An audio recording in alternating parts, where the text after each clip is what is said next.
पहले तो उसने खुद को ही फील्ड मार्शल का पद दिलवा दिया और अब वसीम मुनीर ने एक खतरनाक प्लान तैयार किया है जिसके जरिए पाकिस्तान में सरकार से लेकर न्यायपालिका कुछ नहीं बचेगा तो सिर्फ हाफिज सईद बचेगा, मसूद अजहर जैसा आतंकी बचेगा।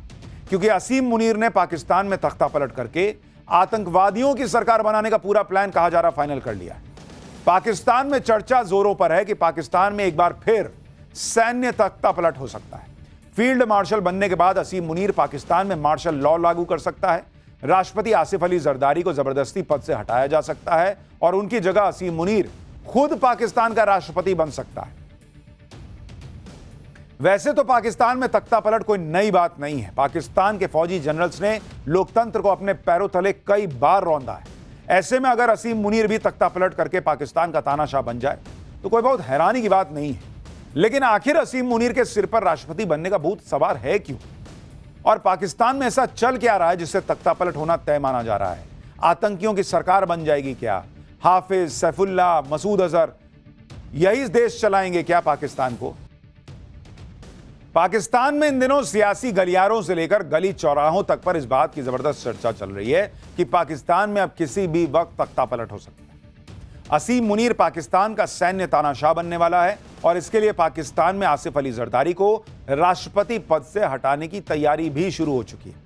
इसकी पुष्टि पाकिस्तान के बड़े पत्रकार भी कर रहे हैं। सोचिए, पाकिस्तान में तख्ता पलट कितनी नॉर्मल बात हो गई। वहां का न्यू नॉर्मल नहीं, ये ओल्ड नॉर्मल है तख्ता पलट। ये सब नॉर्मली बात कर रहे हैं कि हाँ ये हो सकता है। पाकिस्तान में इस बात की भी बहुत चर्चा है कि शहबाज शरीफ ने वसीम मुनीर को फील्ड मार्शल बनाकर खुद अपने पैरों पर कुल्हाड़ी मारी, क्योंकि फील्ड मार्शल बनने के बाद वसीम मुनीर की ताकत और महत्वाकांक्षा दोनों बढ़ चुके हैं। खबर यह भी है कि वसीम मुनीर न सिर्फ पाकिस्तान का राष्ट्रपति बनना चाहता है, बल्कि राष्ट्रपति बनने के बाद पाकिस्तान में दोबारा से राष्ट्रपति प्रणाली लागू करना चाहता है, ताकि उसके पास पाकिस्तानी संसद और न्यायपालिका का पूरा कंट्रोल आ जाए।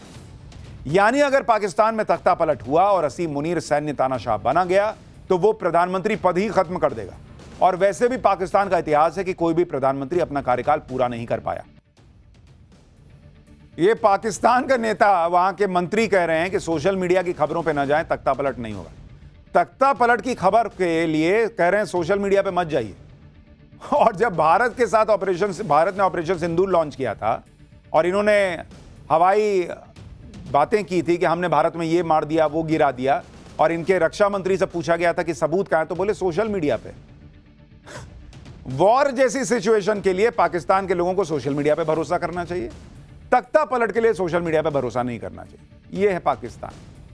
और यह सिर्फ कयासबाजी नहीं है कि वहां तख्ता पलट हो सकता है। जिस तरह से वसीम मुनीर लगातार अपनी ताकत बढ़ा रहा है, उससे लगभग क्लियर हो रहा है कि मुनीर अब बहुत जल्द पाकिस्तान में तख्ता पलट की फिराक में। आप क्रोनोलॉजी समझिए। मई में वसीम मुनीर फील्ड मार्शल बना।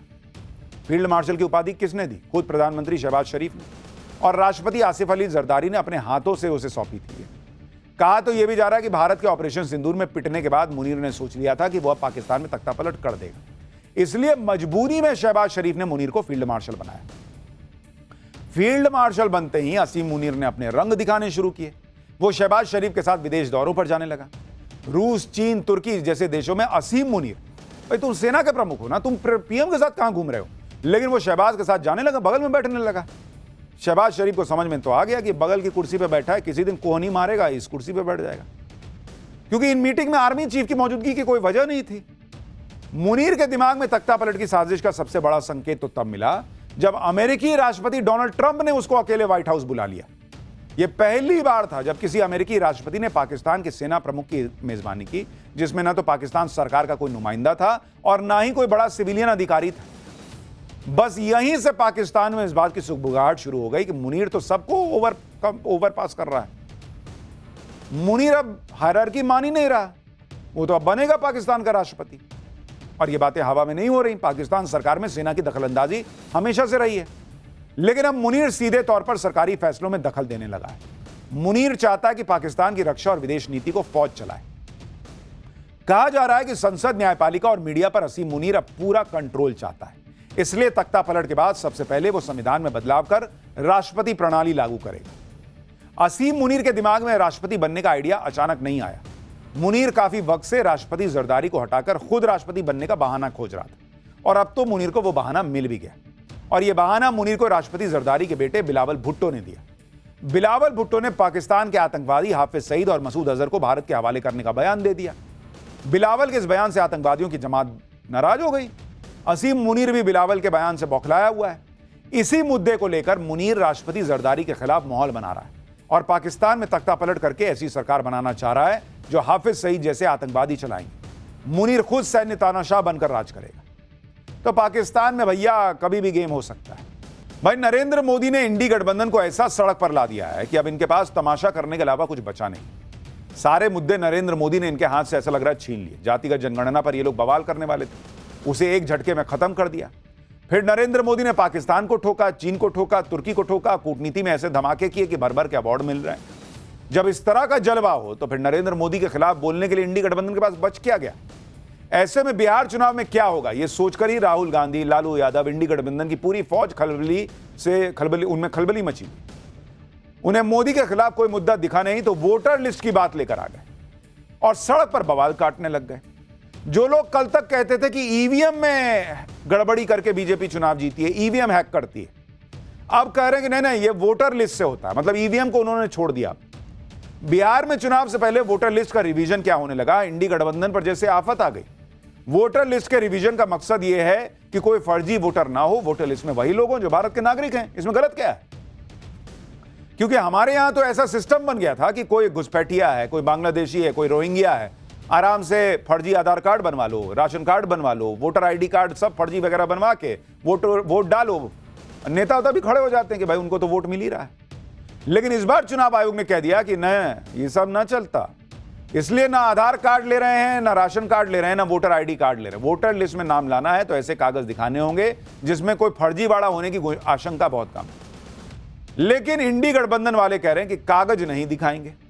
कल इस पर सुप्रीम कोर्ट में सुनवाई भी होनी है। लेकिन इससे पहले इंडी गठबंधन दबाव की पॉलिटिक्स करने के मकसद से सड़क पर उतर गया। चुनाव आयोग के खिलाफ प्रदर्शन करने राहुल गांधी पटना पहुंच गए। तेजस्वी यादव के साथ गाड़ी में चढ़ गए। चुनाव आयोग को धमकाने लगे कि महाराष्ट्र का चुनाव चोरी कर लिया था, अब बिहार का चुनाव चोरी नहीं करने देंगे। चुनाव आयोग के अफसर अपनी जिम्मेदारी भूल गए। कानून इनको छोड़ेगा नहीं। राहुल गांधी धमका रहे हैं भाई कि छोड़ेंगे नहीं। चलिए कम से कम इतना तो मान रहे हैं कि महाराष्ट्र का चुनाव चोरी होने का आरोप लगा रहे हैं। इसका मतलब हरियाणा का चुनाव चोरी नहीं हुआ था, वहां ये हारे थे। दिल्ली का चुनाव चोरी नहीं हुआ था, वहां ये हारे थे, 0 सीट लाए थे।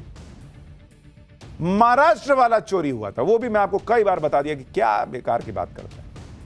मतलब ये चुनाव आयोग को इस तरह से धमकाना, जैसे सड़क पर लोग धमकाते हैं कि देख लेंगे, निपट लेंगे, ये कर देंगे, वो कर देंगे। ये चुनाव आयोग भाई, ये सब चुनाव आयोग पर इसलिए भड़के हुए हैं क्योंकि चुनाव आयोग आजकल उन लोगों को फायर है, उन लोगों पर फायर है जो लोग वोटर लिस्ट रिवीजन के नाम पर झूठ फैला रहे हैं। चुनाव आयोग इस बात पर अड़ा हुआ है कि वोटर लिस्ट साफ सुथरी होनी चाहिए। कोई फर्जी वोटर वोटर लिस्ट में ना होगा, फिर चाहे कोई कितना ही बवाल काट ले, और कागज तो दिखाना ही पड़ेगा।